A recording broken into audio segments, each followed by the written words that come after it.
Well, let's now try and wrap up by getting an overall view on where the future of this heads to, what impact this has had, if any, on the India story, especially here in Washington, D.C. Great to have with us Lisa Curtis, who's Senior Fellow and Director of the Indo-Pacific Security Program at the Center for a New American Security. It's a long title, Lisa, which is why I was making sure I got it absolutely correct. But thank you so much for joining us. It's great to meet you in person here in front of the White House.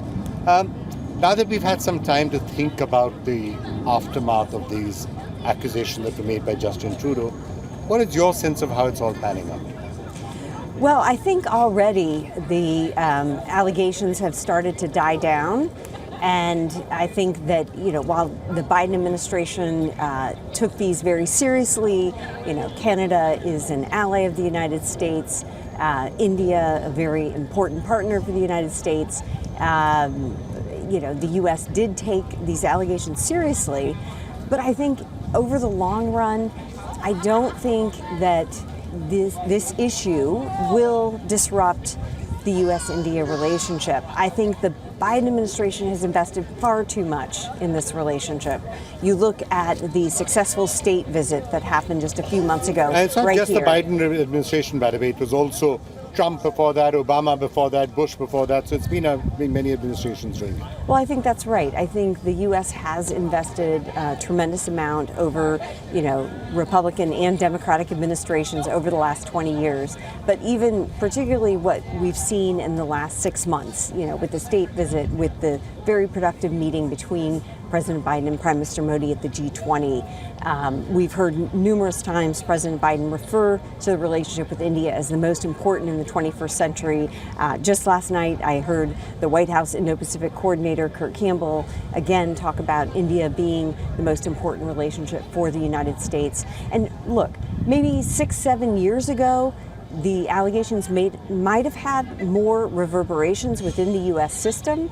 But I think now we look at the very serious competition between the United States and China. It's the number one foreign policy issue for the Biden administration. And India is seen as a critical partner in dealing with and managing this competition with China. And I think that also impacts the situation. To what extent does that change? I mean, look, let's face it, right now no evidence has been put forward. And I think it's going to become increasingly embarrassing for Justin Trudeau the longer time span passes before any evidence is being put forward. The question being asked, even in Canada, forget about by India or by the others.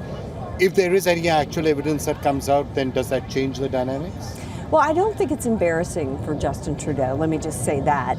But I think that, if there were to be credible evidence put forward, that would force President Biden's hand. He would have to respond in some way because, like you said, there haven't been any evidence put forward yet. It's been allegations. But were that to happen, I think it would force Biden's hand to do something, say something.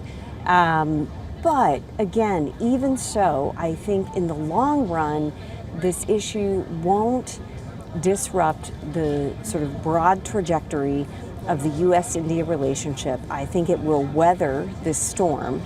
And I think that, we have to look at the long term and everything that's been invested in the relationship, the stakes that are involved with the U.S.-India relationship and the competition with China. And when you take all of that into account, I don't see that that's going to be disrupted over the long term. Let me just ask you the broader question, though, because let's set these immediate questions and charges aside for a minute.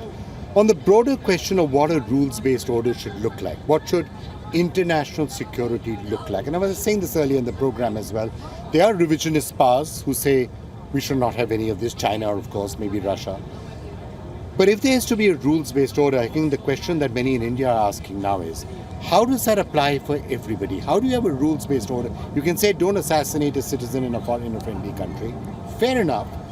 What should that friendly country do if there's somebody inside that country encouraging terrorism in another democracy? Well, what happens in a situation like that? This certainly is a question about a rules-based order. And we all saw the reaction to poisoning of Skripal, the Russian citizen, by the Russian KGB in Britain a few years ago, and there was a strong retaliation and reaction to that.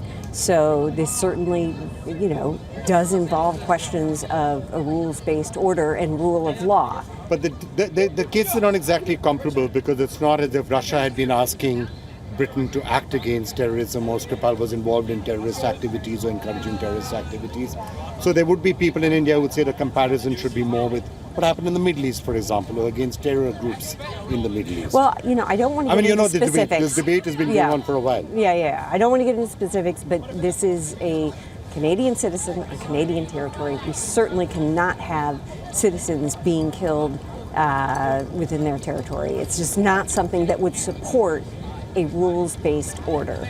Yeah, I'm not saying that's what the Indian government is saying, by the way. They are saying very clearly we didn't do it. I'm just saying this is on social media and in various Indian TV channels, this is a question that is coming up at a broader level. When it comes to the path forward now, we actually were seeing a certain momentum going, and it's been sort of up and down. Prime Minister Modi was here not that long back. It was a very successful state visit. Questions were asked even at that time by many people here in America. And in G20, which seemed to have been a great success. Is that trajectory continuing to move, or has this entire episode put a pause on it, or a question mark? I think the broader trajectory of, India's successful handling of the G20, all of the achievements that came out of the G20, these still stand. You have the entrance into the G20 of the African Union, something that India shepherded. You have the Digital Public Infrastructure Initiative, another thing that India really pushed. You have the Middle East, India, Europe transport and energy corridor that was announced. This is something that is in the beginning stages but will continue to move forward. So I think all of the tangible successes that came out of the G20 still stand, will still move forward. But I do think that this has put a bit of a damper on this, bright glow that surrounded Modi immediately following the G20. Certainly, this episode has dampened that to some degree. But again, I think, things are already. You think it has dampened it in the White House, in Washington in general? You think that there is a question mark now?